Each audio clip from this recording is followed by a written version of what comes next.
Hey everybody, I'd like to talk today about the multiverse, specifically the multiverse in relation to religious texts, as far as the ideas of heaven, hell, and everything in between. In Hinduism, the idea of there being multiple universes has always been pretty consistent. The idea that there are multiple universes coincides with the different dimensions and manifestations of God. There are many gods in Hinduism, and they're constantly created and destroyed. Now, gods with the lower G represent the gods that are finite. Gods with the upper G, gods or goddesses, either way, those with the uppercase represent those who are definite and infinite forms of divinity. Upper G represents that, and lower G represents that which is bound by time, geography, or something very finite to a specific place and time. And these different deities, these different forms of existence, these different beings exist in multiple universes, but they have an influence in all universes. And now we have to keep in mind that all universes cannot be really quantified.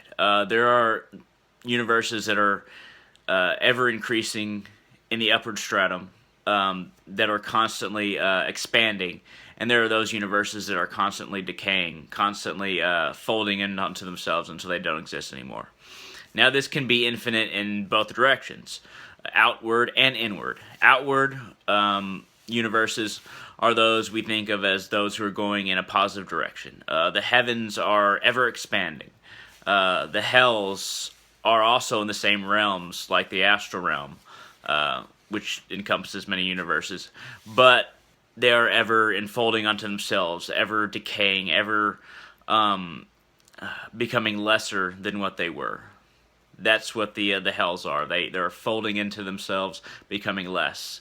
The heavens are that which expand infinitely, and the hells fold into themselves infinitely. And I'd like to not coin, but reference this coinage that an author had, infinite in all directions. There's a book called Infinite in All Directions, and I absolutely love that phrase. Infinite in all directions is very important when we think about the multiverse. No matter which direction in time and space you go, there's going to be a universe expanding or folding into itself in that direction.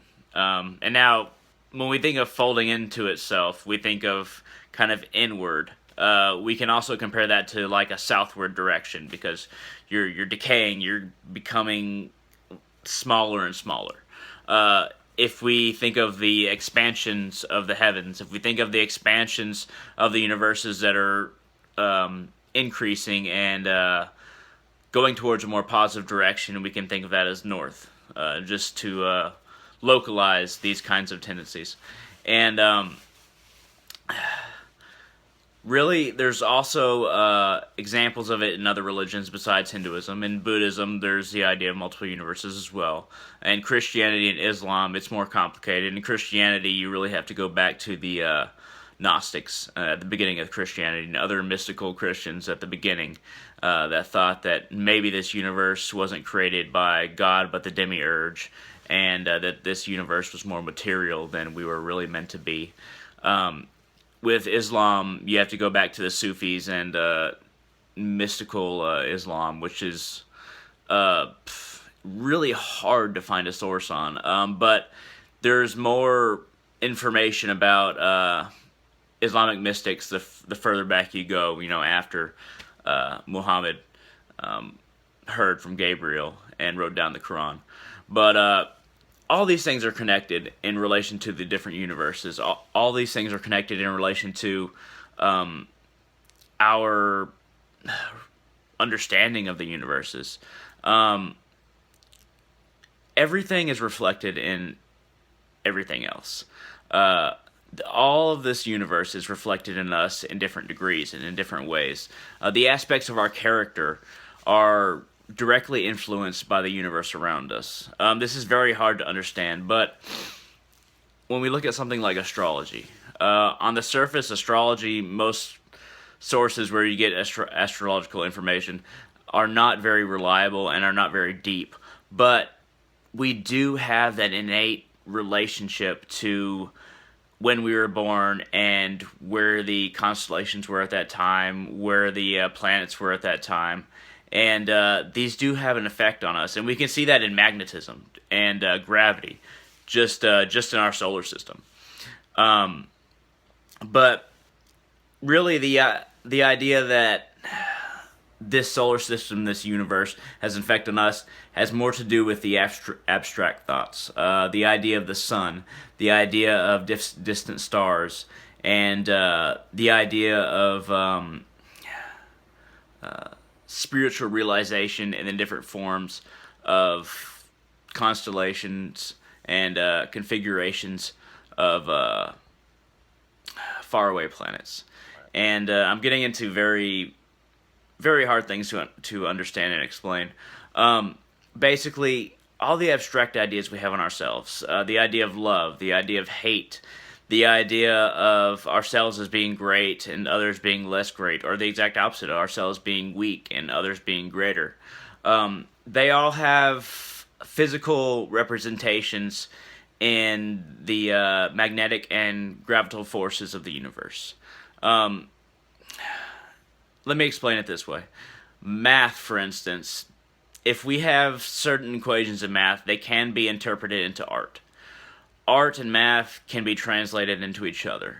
And now this is not easy to do for a lot of artists, but somebody like Vincent van Gogh, for instance, Starry Night, those swirling cyclones around all the stars, and otherwise black night that we would see. We're just now finding out recently that they were actually cosmic energies that literally travel around the stars he was seeing. They had a real scientific and energetic presence that we didn't know previously, and he didn't really know, but he saw, because he felt that relation between himself and the stars and the external planets and light that he saw. And he was considered insane because he did not accept or see what other people did. And his interpretation was great because of this. Or not in spite of it, but because of it. And our interpretation has to be similar. Our interpretation of the cosmos, of the universe, of the different universes, has to be in relation to how we can become the best parts we see in these things, and the best parts we see in this universe and in the universes below and above in the different dimensions. We have to accept but disregard that which makes us fall into ourselves and not expand mentally, that which makes us fall into the hells, and instead of expanding our minds into the heavens. We have to accept that the dimensions above are only created and sustained by our love for each other, by love itself, the attraction between entities, the attraction between planetary bodies, and the symbiotic relationship that they have.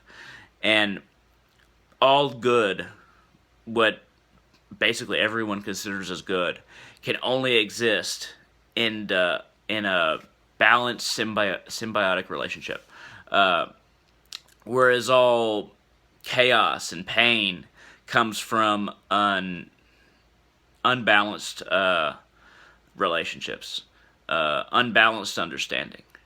And this relationship between us and everything, the very fabric of reality, is what we have to understand if we are to find a way to be that balance, to be our part of everything that is. And that's all I have to say for right now. This video has been a little bit hectic. The thoughts that I've had on it have been more inspirational than actually coherent. I didn't really have a plan in making this video, but I hope that some of what I've communicated here sticks and helps you to understand our relationship to everything, and the different ideas about the universe that exist in different religions, at least to some extent. But thank you all for watching, if you watched this far, and I'd love a like and a subscribe. That'd be amazing. But y'all have a great one.